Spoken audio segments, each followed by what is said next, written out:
So I want to welcome everyone in your evening, afternoon, or morning. Very happy that you took the time to join us as part of the whole OUT Summit.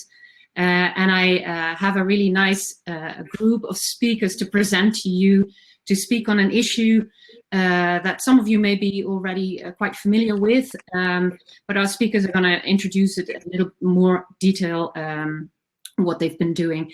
So what we will be, and before I start, actually, I need to introduce myself. Sorry about that. My name is Joyce Hamilton. I work for SOGIESC in Netherlands, a Dutch LGBTI organization, also working very closely with the Dutch government in making sure that they support LGBTI human rights globally in word, action, and funding. But our speakers are going to talk more about how they work with their governments. So what this session is going to be about is how different organizations work with governments to make sure that they are not just supportive in word, but also in action of LGBTI issues globally, by ensuring that there is also funding available for the movement to speak on their own behalf and create change worldwide. This doesn't happen by itself, and the people on this panel can tell you all about how much work it is to actually get governments to support with funding as well.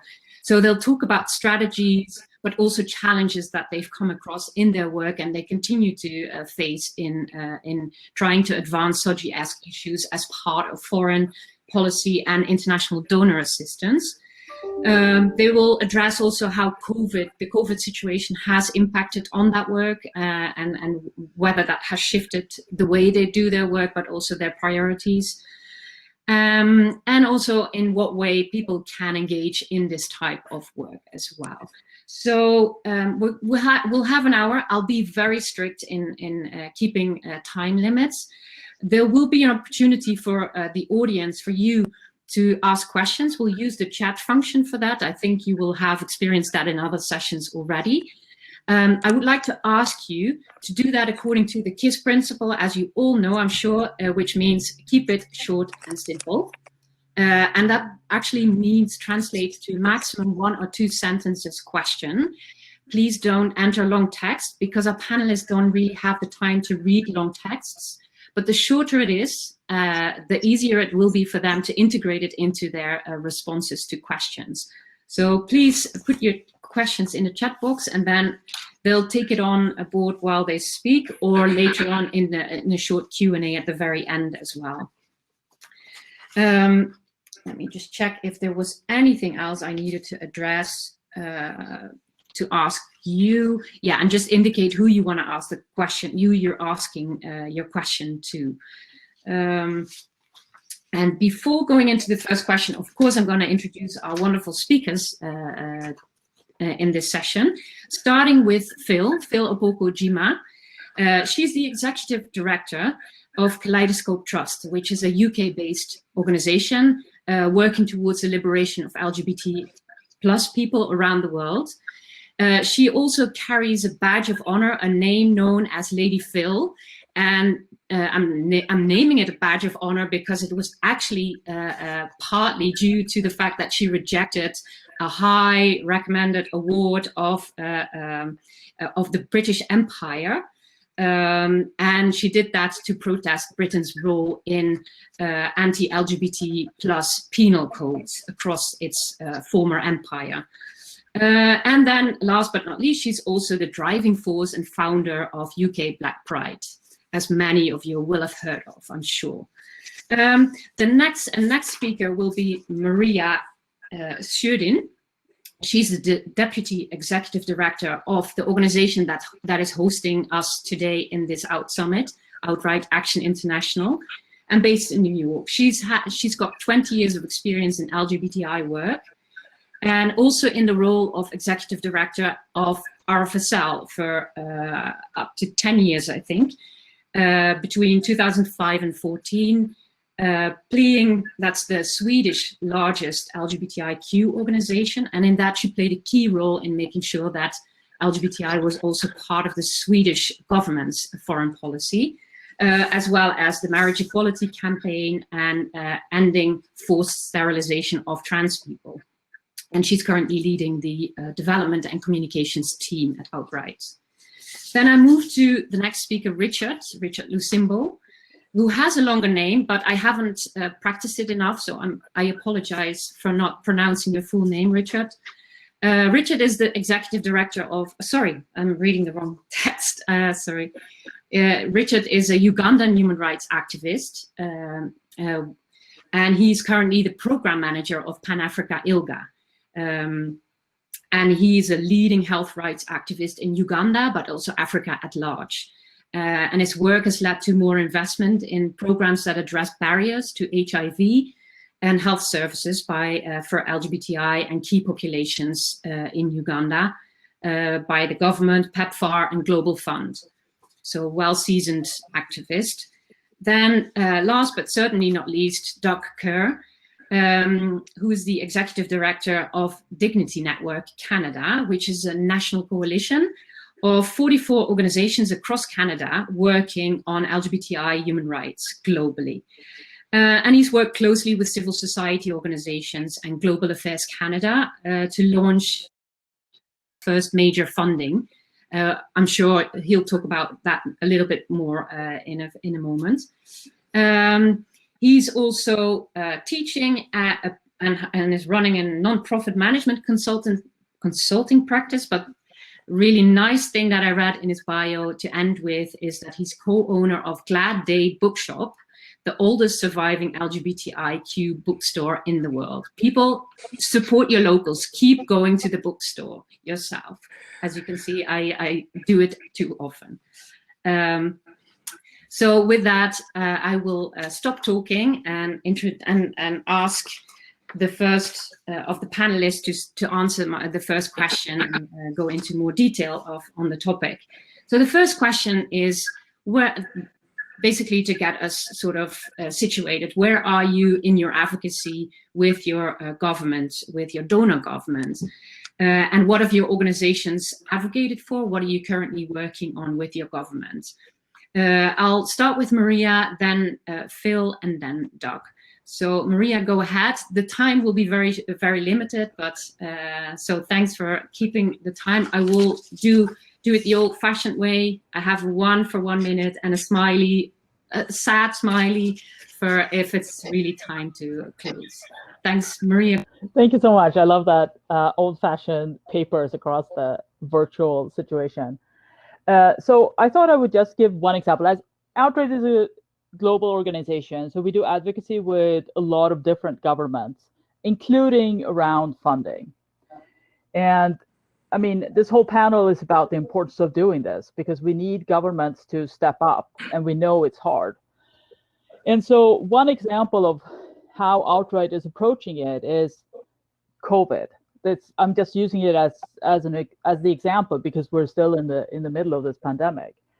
So when the pandemic broke out, we knew that our communities would suffer disproportionately because that is typically what happens in crisis situations. And we know that it's very hard to get that message across. So we launched a rapid research project and released a report in May already about what the consequences were. And in parallel, we launched an emergency fund, which I must say that our initial goals were modest. I thought they were ambitious. I thought we would raise $100,000.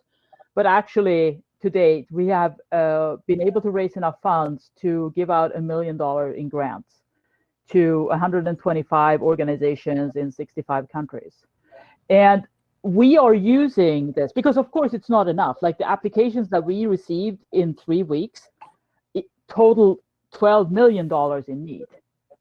And, you know, that was in April. So we can just imagine what it corresponds to today. And of course, this is a space where governments have to step in to respond. And we're using this data to try to convince them how necessary it is. We've done a lot of presentations for governments. We have issued briefing papers about our fund. Like every few months, we'll come out with an updated briefing paper explaining the need, and also explaining sort of what are the communities that need the help the most, what are the issues that they seek help for. And we use this in our donor advocacy because we know that governments respond much more to data in the community. We often hear, we know people, we hear about the things, but we know that when we have to talk to governments, it's more powerful to bring a report that includes the stories, but also being able to give them the numbers. And I'm proud, but also sad to say that the fund that we set up is the biggest COVID emergency fund that reaches LGBTIQ people globally. And, you know, it's clearly a drop in the ocean when you look at the entire need. So we need to be able to talk to governments about it. I'll stop there. Thanks, Maria. Then immediately over to you, Phil. Thank you very much, Joyce, and thank you very much for allowing me to be on this panel, and happy Human Rights Day to everyone. So Kaleidoscope Trust, as you mentioned, is a LGBT human rights organisation based in the UK, and much of our work is far-reaching, both in geography and advocacy and research capacity strengthening and linking up grassroots LGBT plus human rights defenders with parliamentarians and political and decision makers at national and regional and international fora. So much of our work is done with what's called TSEN, the Commonwealth Equality Network, which is around 62 member organizations, 47 countries around the world who are fighting to uphold human rights and working within the Commonwealth. And I know that, you know, sometimes when we talk about the Commonwealth, it's like, what are they really doing? But for us, this is about, you know, understanding that within the Commonwealth and the criminalization of same-sex intimacy, there has been that direct legacy inherited of British colonial era laws. So much of our work has looked at that decriminalization in countries like Botswana from 2019, India, Trinidad and Tobago in 2018, Seychelles and Belize in 2016, to name but a few. And so, you know, this is really about that, the repealing the laws which directly or indirectly criminalize LGBTI plus people, and then to promote anti-discrimination and remove those barriers. So we've seen that much of our work in London, we're working with UK government and Commonwealth institutions, has meant that we're able to maintain or sustain a consistent dialogue and influence UK government on these issues and priorities pertaining to international LGBT human rights. But our work is most certainly defined by our TSEN partners. You know, as an example, and I'm also conscious of time, but as an example, in 2012, we co-founded what was called the Friends of Kaleidoscope Trust, which was an initiative to really bring together a cross-party parliamentary group of parliamentarians. And this work was also, it led to how we influenced the UK's then Prime Minister to use her platform, this was Theresa May, about the harm to the UK's exportation of colonial era laws. So really, it's about bringing representatives to the Commonwealth member state governments and making sure there's face-to-face meetings with TSEN and other member organisations to build confidence and advocate for further funding for TSEN members to look at their advocacy and create policy change at home. And, you know, just to add there, Joyce, you know, the Australian government and also, of course, the UK have been the biggest funders, but in our diplomatic work, you know, we must say thank you to the support that we have got from Canada and also Malta. So I'll leave it there. Thanks, Phil, and Maria for sticking in time. That's really, really helpful. Doug, over to you. We've heard of working with the US government and with the UK government. What about the Canadian government? How have you worked with them and what are you doing? Well, hi, everybody, and happy Human Rights Day. Greetings from Canada. So since 2015, our network, Dignity Network, which is about 40 Canadian civil society groups, have been advocating for our government, for Canada, to do more internationally to support the global movement. And this relates to foreign policy, diplomacy, refugee policy, and of course, donor funding. And up until a few years ago, the only funding that Canada provided in this space was through a very small embassy fund called the Canada Fund for Local Initiatives. And it started funding LGBTI groups around the world about 10 years ago. And we know that the movement is significantly underfunded. Many LGBTI groups around the world struggle with funding. And Canada is a donor country. Its total donor budget is about $6 billion. And we really want to see some of that go to support human rights for LGBTI folks. So we utilize the Global Philanthropy Project report to really make the case why Canada should be stepping up. And the most recent report, GPP report, in 2018, the amount of Canadian donor funds for LGBTI issues was about $5 million annually, which is only about 0.1% of the total aid budget for Canada. And we wanted to bring it more in line with countries like the Netherlands, Sweden, the UK. And so last year, we had a really important announcement. Global Affairs Canada, the ministry that manages the money, made an announcement of a new global set of programs totaling $30 million over 5 years. And this funding is now just starting to roll out around the world, and I'll talk a little bit more about it later. And it's a good contribution. We think it's a good start. I can talk a little bit about how the work that was involved in getting there.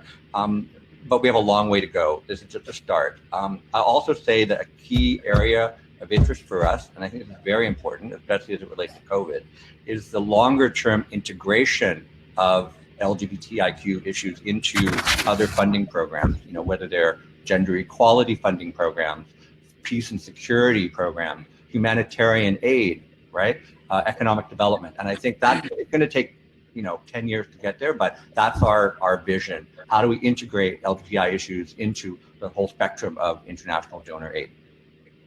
Thank you. Thanks, Doug. And in that work that all of you do, so all three of you are working in northern-based LGBTI organizations. But surely there are other partners involved in this kind of work. And with that, I would like to turn to the next question. Phil, already you mentioned something about cooperating with organizations across different countries, part of the Commonwealth, in developing an advocacy strategy. And Richard, you're working with COC at the moment, but you've worked in different models.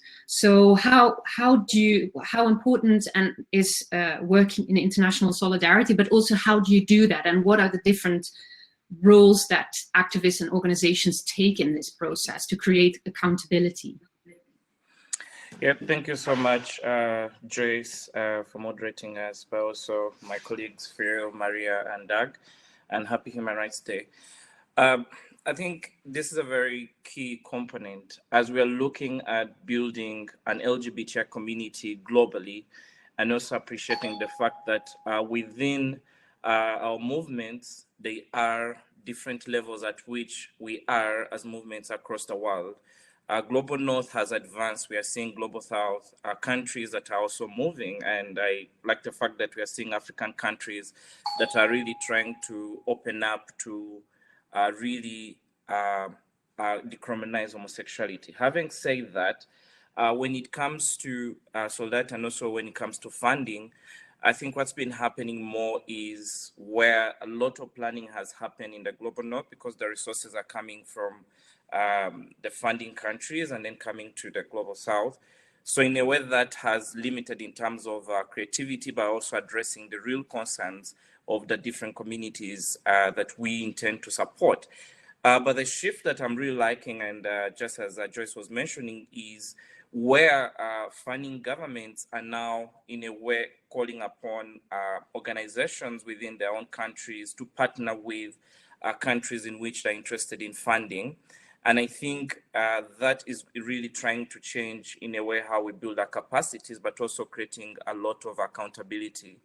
And now when we talk about the partnership that we are into with COC and ILGA Asia, and we'll be receiving funding from the Dutch government, in a way, this brings us together as equal partners. Yes, we've been working with COC, so this won't be the first time as Pan-African ILGA to work with COC, but this is the first time whereby we're all sitting down to design a program that we feel will be addressing issues of our communities wherever we are coming from.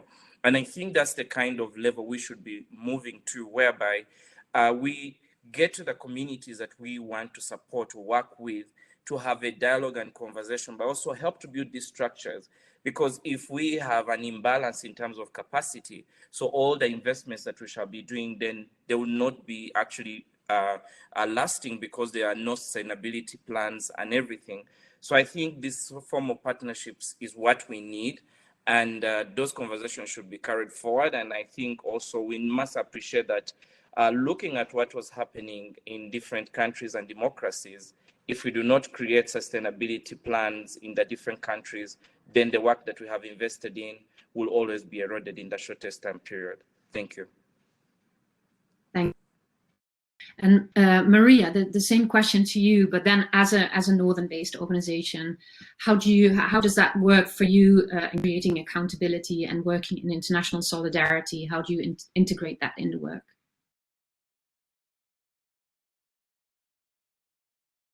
You're still muted. Outright, a key of how we work with governments is to ensure that they hear from activists directly, so that we're not always sort of in between saying, oh, they are saying this is what you should hear, but facilitating those direct contacts. And of course, part of what we do is we do that around UN headquarters in New York, and this year virtually, but otherwise also in person.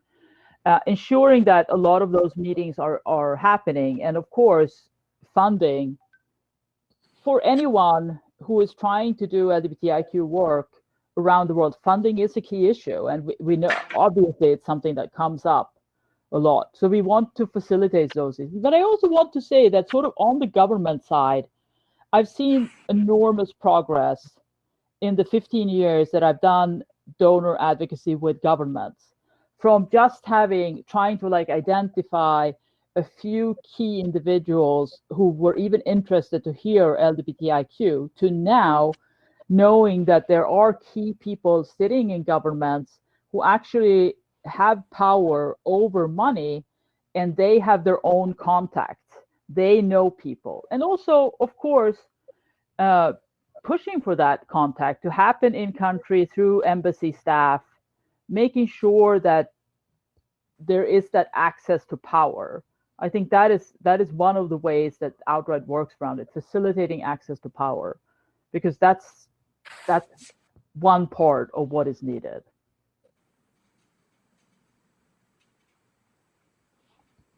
Yeah, and Doc, the same question to you.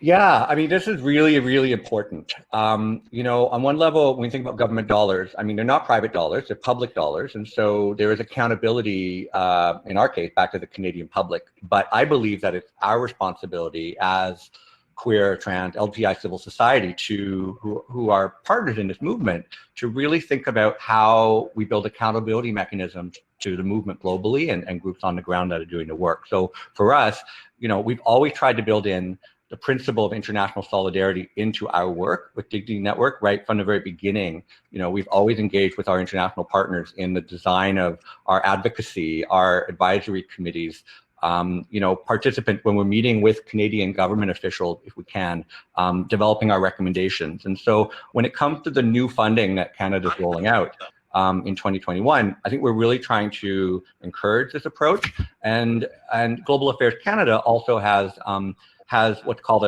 we have a feminist international assistance policy, and they're trying to have what's called a human rights-based approach, where they do partner more and engage with civil society, and which we think is really great. And so, you know, building things like joint community of practice around this funding and how it worked that would involve not just government folk, but also involve civil society, both from Canada and also, most importantly, from other parts of the world. I'll just give one example of this. One of the initial funding programs that's going to be rolled out, called the Act Together for Inclusion Fund, which is a new fund run by one of our members, Equitas in Montreal. It's about a $10 to $11 million fund that will result in funding for Canadian organizations working in partnership with groups in the Global South. Has a global advisory made up of activists from the Global South, from around the world. It has project selection committees that will be driven by people from recipient regions, and I think that's super important. And I think for us in Canada, we're just starting out on this journey, and we can learn from some of the other countries that have learned a lot, such as the Dutch and the UK and Sweden. So I'm really excited about ways that we can build in some of those accountability mechanisms. Thank you, Doug. And it's really nice to see the first questions come in the chat box. And I'm particularly just saying that so that also the panelists have time to look at it and maybe incorporate some of the answers to these questions into their next responses to the next question. And actually, I think particularly maybe both questions of Kim Vance and Matthew Hart tap into the next question, and that's which is about the challenges around advocacy donor governments that you faced and that you continue to face, and how you deal with that. Let's see. Yeah. So the question of Matthew is how does the panel negotiate advocating for more money from your governments than advocating for your governments to directly resource Global Southeast organizations to scale up regional grants? That's difficulty when reading live. Okay. So first of all, I would like to turn to Richard maybe on this question. What are the challenges around advocacy on increasing funding to donor governments that you've?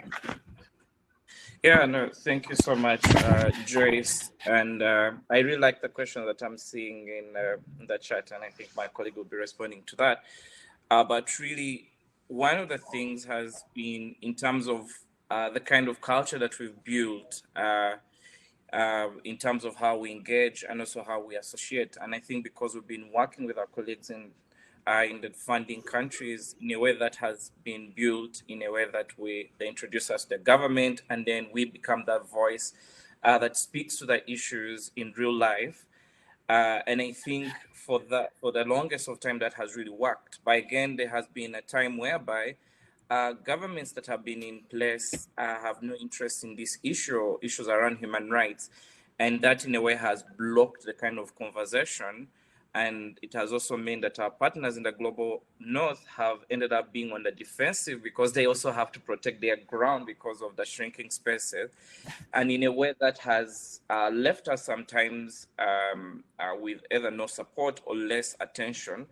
And I think this is the reason why we need to have this conversation right now to see that how do we always protect this space that we love so much, that regardless of the different changes. And I think we never planned for COVID-19, and boom, it happened. And organizations had to make plans. And I like the fact that Outright was speaking about thinking of something quickly, what do we do? And resources were aligned. But how many times do we always plan for that? And maybe do we now take this as a learning lesson so that we start creating or thinking about discussing with governments in terms of long term? Because the other issue is start a program, maybe 1 year, and then there's a shift in government. How do we safeguard that to ensure that the work that we invest in is protected in the different communities? So again, those are some of the issues that I see. And usually also it all rotates around the policies and the interests of the different governments that come into place and the connections that we make. And I think this is why organizations like Doug is leading, or Phil or Maria, are important, because then you become that conduit and connection. But I think, like I spoke about the model of funding that we are partnering now with SOGIESC, I think that's the way to go, whereby in a way we also introduce the work and the partnership from Global South to really show that there is progress, but there's also people on the ground who already take this leadership. And I think that will be one way to really create solidarity, but also in terms of trust among our governments, but also the communities that we serve, that we care. Thank you. Richard. Doug, what challenge do you face in your advocacy to the government? And it might relate to power dynamics, but it might also relate to very other challenges that you come across also at the national, in-country political. Yeah, I'm going to try and, there's so many, I'm going to pick on three, and I hope they connect to some of the questions in the chat. So I think it's really important to understand that, it's not actually, as you mentioned earlier, it's not easy to raise, to get our government to fund SOGIE work. I mean, our issues are not a priority often, right? And even for a country like Canada, which is seen as very progressive, pro-LGBTQ, to actually find dedicated funding for LGBTI human rights, it takes a lot of time and hard work. I remember meeting Richard, I think 6 years ago at Will Pride in Toronto, and we were talking about these things. And it's taken 6 years to get to this point where we can actually say proudly that we've been able to, advocate for some real resources. So, it took a lot of work with political leaders, with the civil service, which has been great, working with them. And this money hasn't even really arrived yet. So I think that's an important point. I think a related challenge, I think it's really important to say that, some Canadians don't support international funding. And as Richard said, you can have political changes. And it's part of our role, right, as citizens of this country, to engage with our leaders and to make those linkages. I think a really important point to make is that to make the linkages between global and local. And I talk about this all the time, right? We have human rights problems in Canada. We have indigenous problems, indigenous rights issues, there's racism, transphobia. It's really important that we that are working on global solidarity make those linkages, and that our constituencies and the Canadian public see them as connected. I mean, the fight for the rights of women and girls and gender diverse people is a global part of a global struggle. And the last thing I'll just say that is very important, I think Maddie raises this, is how do you keep pushing your government and then still working with them? And I think, it is very important that we continue to encourage the government to move forward, and to also build those collaborative relationships. I mean, that's part of our job as civil society here in Canada. And also, Phil, I would like to ask you about those national political dimensions, and I'm sure you have plenty of them, as some of us who've been following the news in the UK will realize. Absolutely. And just to really touch on Matt's question, thank you, Joyce, was that, Matt is doing some great work on data. And it's that data that will allow us to negotiate with our governments on giving us more funding. So I just wanted to highlight that there. And anyone that hasn't seen Matt's work, Matt, it'll be great if you put a link in the chat box. So I think from the context of the UK government, what we're seeing is similarities right across other governments. But for us, our main concern is about, I would say, consistency, commitment, and accountability. And obviously, there's some major disruptions for us caused by the recession. You've got the COVID-19 pandemic. You've got the issues around our shortfalls that we're seeing in the UK, not least to mention if you're adding things like Brexit to it, and where we're just looking at now that the UK government has reduced the spend from 0.7 to 0.5 in terms of the work around our gross national income. That for us is going to be an impact which is so negative. But I think when we're talking about some of the issues that Richard has already raised around different governments, change of government, reshuffle of cabinets, sometimes the priorities of that cabinet may not be the same priorities as before. If there's cuts in civil service, then there's a reprioritization and a refocus of work. So we're looking at where we've seen an integrated review, where normally we have a comprehensive spending review of 3 years, has gone to just 1 year. And when it goes to that 1 year, you know, there's a competing pressure and demand over, you know, who gets what on foreign and domestic work, or whether it's about development, or whether it's going to other particular policies. And as I mentioned, you know, Brexit is unique to us. And with this turbulence that we're really seeing, it's the government able to articulate long-term vision, and that is a challenge for us, you know, going back to the crux of the question you asked, Joyce. And I think for us as Kaleidoscope Trust and also TSEN, it's about how we push our governments into the right direction. All of us on this panel have great case studies of the work we're doing, and I would say that it's important to document that well, working with our partners in Global South, making sure that those voices that come out are the legitimate voices and the lived experiences, so we can place that information in front of our governments and say, look, we understand the reprioritization and the focus that might need to change, but what we're saying is human rights is always, and LGBTI human rights is always the first thing to get pushed to the back of the prioritization ladder, and that's unfair, and the harm that does means that we will have a long-lasting rolling effect of inequalities, inequity in the Global South, and actually they have to live up to their commitments. And if I can, Joyce, just, you know, really quickly mention that, you know, this year UK and Argentina are hosting, they are the co-chairs for the ERC, which is the Equal Rights Coalition. And I'm hoping that what comes out of the ERC is that when we see this 5-year strategy, that it really says and speaks to the legacy and the work that needs to continue. So it's, as I said, consistency, continuity, but always making sure that we're doing this also collaboratively, because I think we often forget, because we're working in silos, that, you know, we're going off and doing our own thing, but the communications that needs to exist around the sector that we're in has to be done in a collaborative form. And yeah, I think that those challenges are going to be ongoing, and I know that we're going to see for next year a decrease in funding, and that means an even more competing pot of money. And yeah, I didn't know if that was my time, but there was another question in there, and maybe I'll weave it in about, you know, other advocacy models and what we're doing.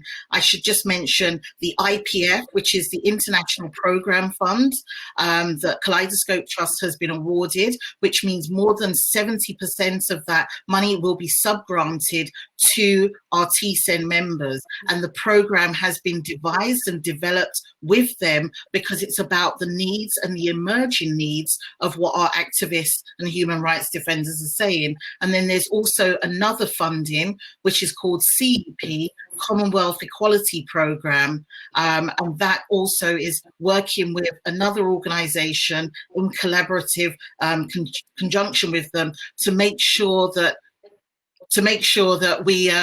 we can ensure that we make the link with parliamentarians and also human rights defenders.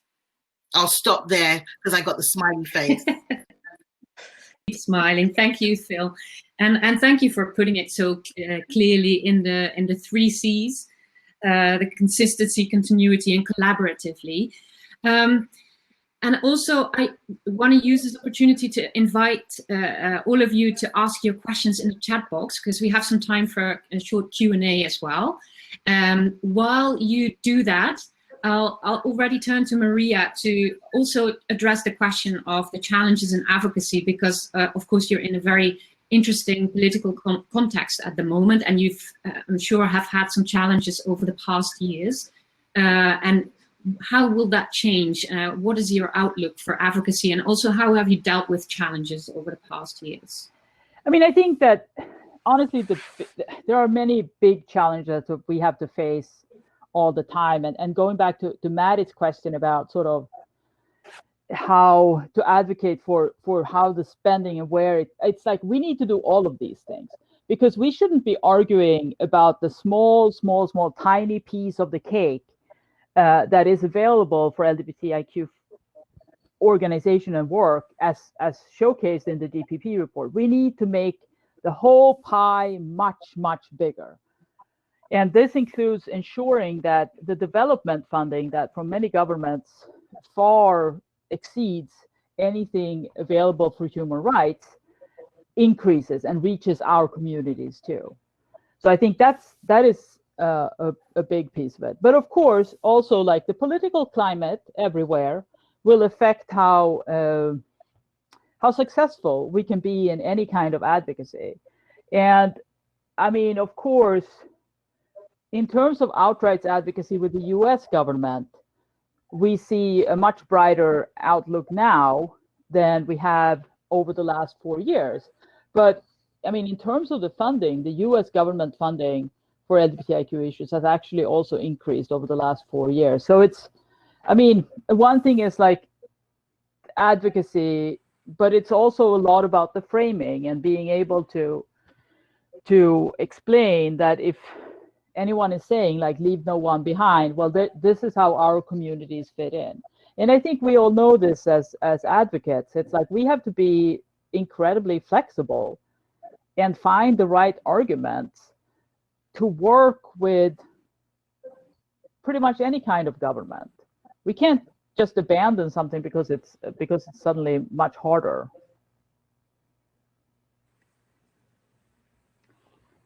I'll pause there for now. Yeah, and I'm just looking at the chat if there are any questions. In the meantime, people, please feel free to ask any questions to our panelists while you still can. In the meantime, I'll ask the next question to the panelists, which will be our last question to address. And that's looking forward. So it's really asking you about where you're heading next in your advocacy and what do you expect from the next few years. Again, it can be challenges, or you're enlightening us about your strategies of what you can share, obviously. And I would like to start with Phil on that one. Phil. Thank you. And yeah, so I think that when we talk about, you know, our hopes and what do we see for the future, I think that it's right to mention that the global pandemic has had such a real serious impact, and there are many impacts, and it's becoming clearer that, you know, at individual and community levels in research like ours, we produce something called the LGBTI in a Commonwealth in a COVID-19 era, and of course Outright has done that, the big piece of research, and Maria's already mentioned it. And then you also look at macro level in terms of, you know, government's recent announcement and so forth, as I mentioned earlier. But I think that we also have to start to see this shift caused by the pandemic in terms of funding human rights focused work to possibly more of a humanitarian response. And that's something about responding to people's urgent and immediate needs, which is about that survival, right?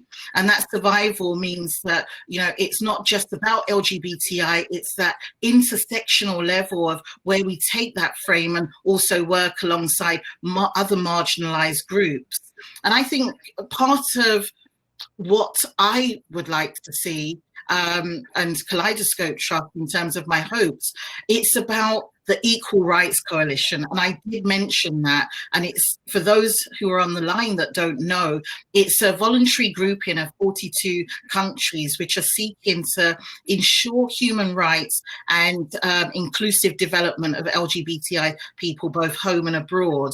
And one of the things that Equal Rights Coalition's core functions is about enabling donor governments to coordinate with one or another to ensure value for money and I would say maximum impact with advice and guidance. So organizations and activists on the ground have been speaking about this, and there will be a conference next year.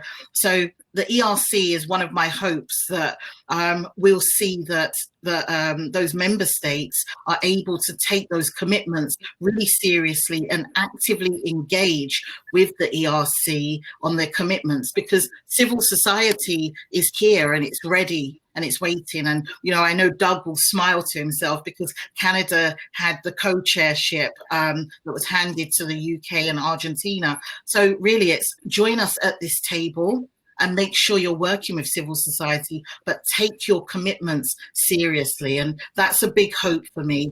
And the last hope is really that out of this summit, that we can have really good recommendations about how we work together, because next year is going to be than we're seeing. And if from a global North perspective, we're saying this, can you imagine our siblings and our human rights defenders in global South countries? So there's a step up that's needed, and a real step up very fast. Phil. In the meantime, there are a few questions in the chat box, but I'll give any of you the opportunity to answer to that in a moment. But first, also, Richard, I would like to hear from you. So what your outlook is on the next few years, your perspective, but also expectations or maybe challenges that you see ahead. Yeah, no, thank you so much, Joyce.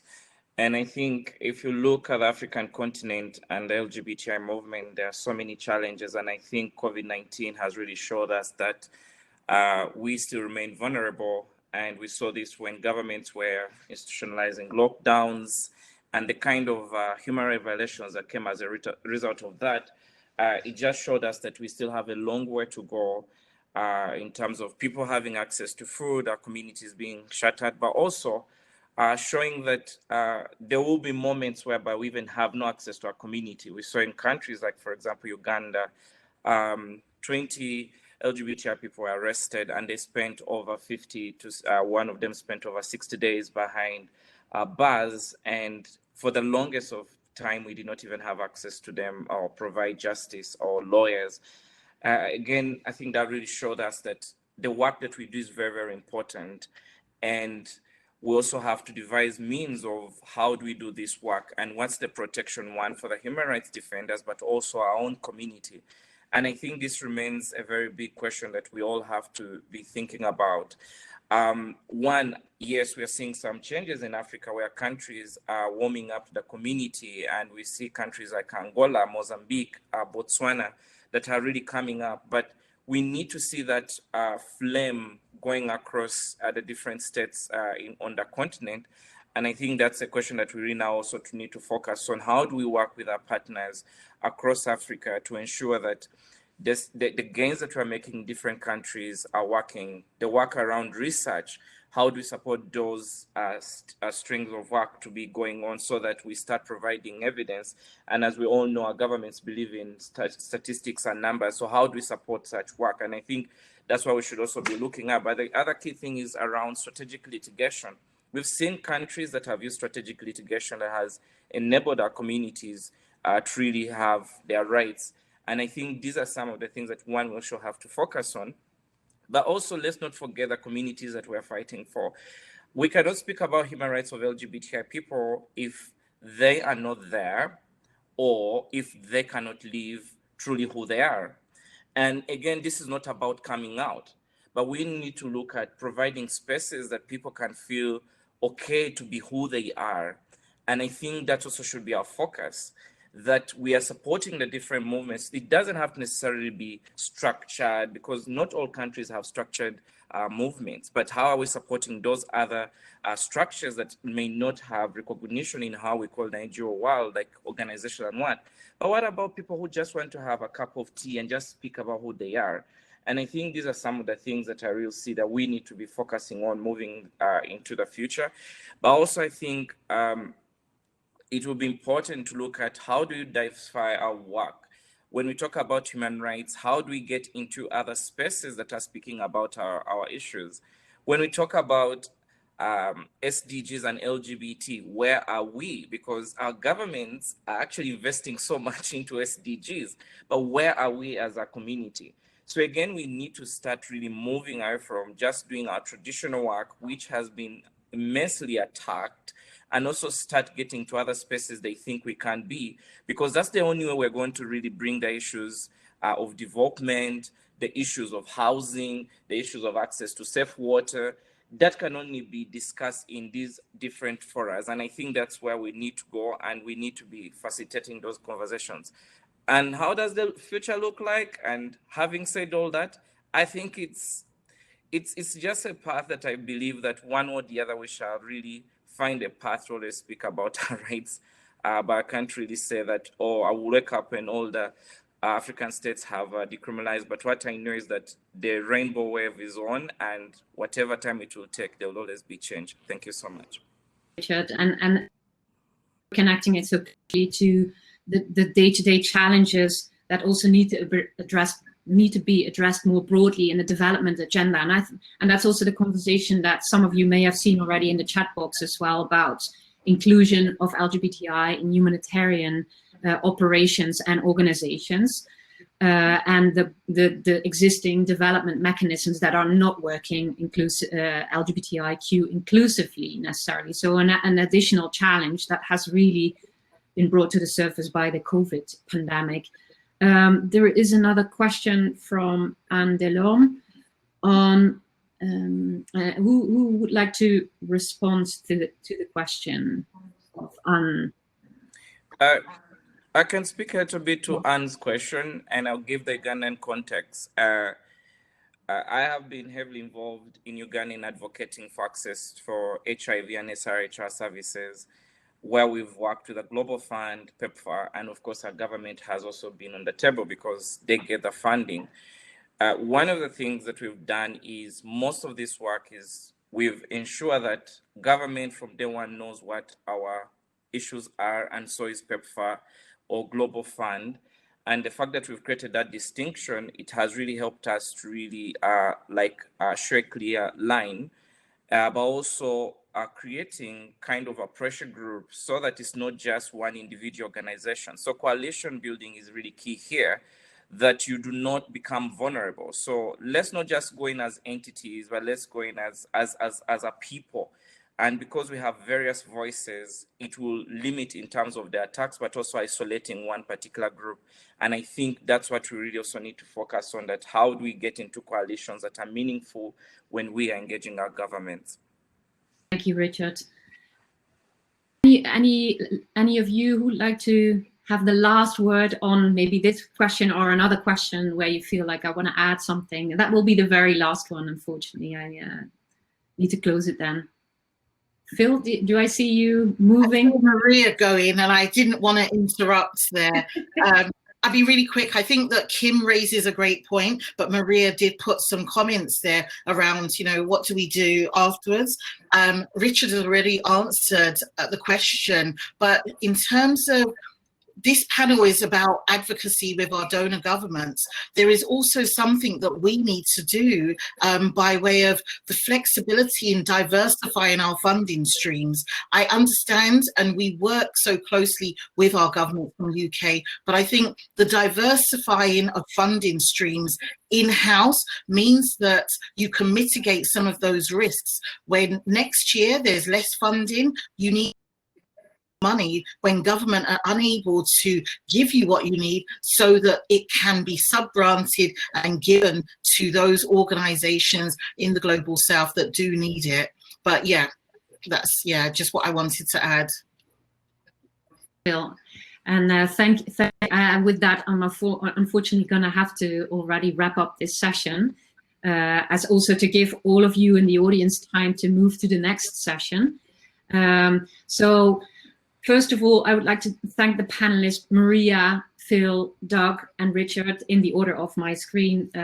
Thank you so much for bringing all your experience and the knowledge and expertise that you have from the work that you've done in advocating for more LGBTI funding by your governments.